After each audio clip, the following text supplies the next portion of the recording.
Welcome back to Game On. Now, it is worth noting that at the end of the weekend, come the start of the week, we will return to our bread and butter, which of course is the PSL games to look forward to on Tuesday and Wednesday. Tuesday is Chippa United, SuperSport United, Kukune against Galaxy, Royal AM against Golden Arrows. But we'll talk about Kukune and Galaxy. Galaxy are the only team winning so far kule season eskiyo. Right at the bottom of the log standings, Unzima against this Kukune side.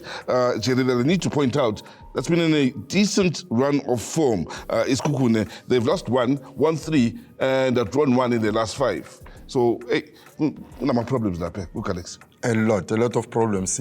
I think if you look at like the departure of the head coach, then I mean the assistant taking over being the head coach now. Let's hope it's gonna change the attitude of the players, because sometimes playing personnel get a problem with the head coach and then they show it inside the field. So let's hope maybe that was not the real reason for TS Galaxy, because if you look at their history, quality players that they've produced under the same coach that just departed. So for me, it's not a good running for now. I mean, they're like at the bottom of the log, if I'm not mistaken, and they're playing a team that is doing well, as you've said. 3 wins, 1 draw, 1 lose. So Kukun as well might take advantage of that, but I think I will give credit to what Lihlono Losema is doing at Sekukune with his technical team. So yeah, it's going to be a closely contested game, but I can give it to Sekukune for now. Well, there's games to look forward to on Wednesday as well. Cape Town City up against Polokwane City in the Battle of the Cities, and another big one, Kaizer Chiefs up against Richards Bay.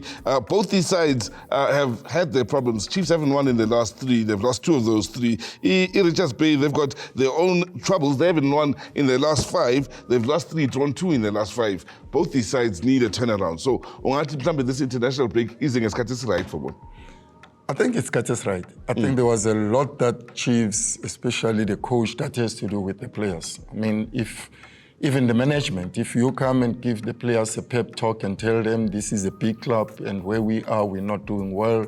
I mean, it was the right time to give that, to have that break and talk about it. Let's see how they're gonna fare against Richards Bay. But also Richards Bay, you know, Truta, he knows he won't have enough time to be there, even if he's coming back home.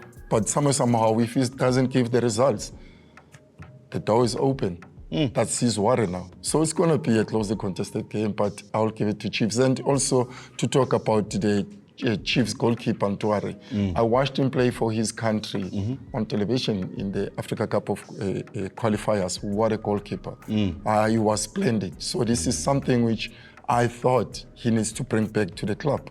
Because you know what happened when they lost to Sundowns 4-0 in the Carling Cup, being pelted with missiles after conceding 4 goals. So it wasn't good, but I've seen his brilliance. So for Ntwari, that international break coming at the right time, and as far as maybe getting his confidence back up to where it should be for the return of the PSL. Now, time for us to switch focus here, as we have Hollywood Bets team focus on the team from the Hollywood Bets Super League, that of course being the UJ Ladies.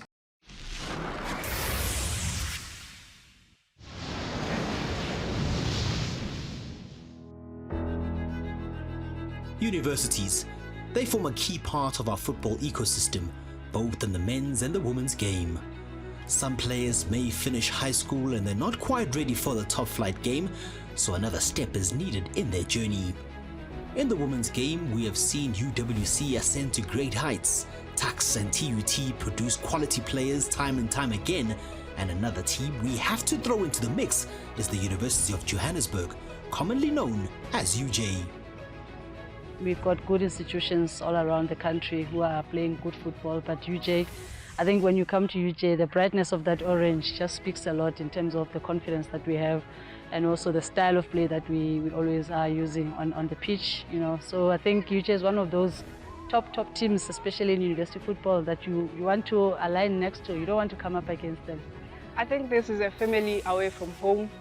We are a team of youngsters. We are energetic. We are joyous every time. So being part of this group means a lot to me. We are young, but I always learn something or two from my teammates. I always know that I have people who support me, who have my back. UJ, we're just full of sisterhood. It opens so many doors on and off the field, outside, inside football. You learn a lot from technical staff, groundsmen, people that cook for us. UJ is just an environment where there's a lot of growth if you really pay attention. Coached by former Banyana Banyana captain Nthabeleng Modika, who's also known as Dunga, this season in the Hollywood Bets Super League, UJ have stepped up in their progression as a top flight team, securing a top 4 finish, and you get the sense that the best is yet to come. I mean, this year it just shows how much we are able to do something if we put our mind to it. I mean, jumping from position 9 to 4th in a couple of months with the same training, same coach, same game plan. So 3 years, I feel like it's too much. I'm saying give us a year. We will compete more than what we've been giving as a team. But yeah, we are capable if we put our minds to it as a team. Yeah, you cannot just be excellent on the pitch. You also have to be excellent off the pitch. You are an ambassador, you know, you have to impact the community positively. We're always looking to have like a holistic human being, not only the player, not only the, you know, whatever discipline you are in terms of your studies. We want to see that you can be able to achieve, you know, you've got all those opportunities. You can be a doctor and still be excellent on the pitch. You can be a scientist and still be excellent on the pitch. That's exactly what the UJ way is. Coach Modika praised the efforts of the Super League title sponsors Hollywood Bets and their drive to add more professionalism in the women's game, and who knows, maybe UJ can push for the title in the coming years. They've managed to show us that the professionalism can be attained. You know, these are just glimpses of what can be done. Seeing the girls playing on TV, having their families watching them, seeing some of them getting those individual awards where, you know, you are the player of the match and you've got something that's coming to your pocket as well, an accolade, you know, something that you can always look back to in terms of trying to motivate yourself. I think that is something, it's a good stepping stone. Hollywood Bets coming on board, they've changed a couple of lives, you know, they've managed to make us, help us see what can be attained. You know, some of these girls, I think the other reason they want to come to UJ is because we want to be able to be on TV to play in the highest league. So, again, kudos to them. I am Refilwe Tando Maseko, UJ captain, and you're currently watching Game On.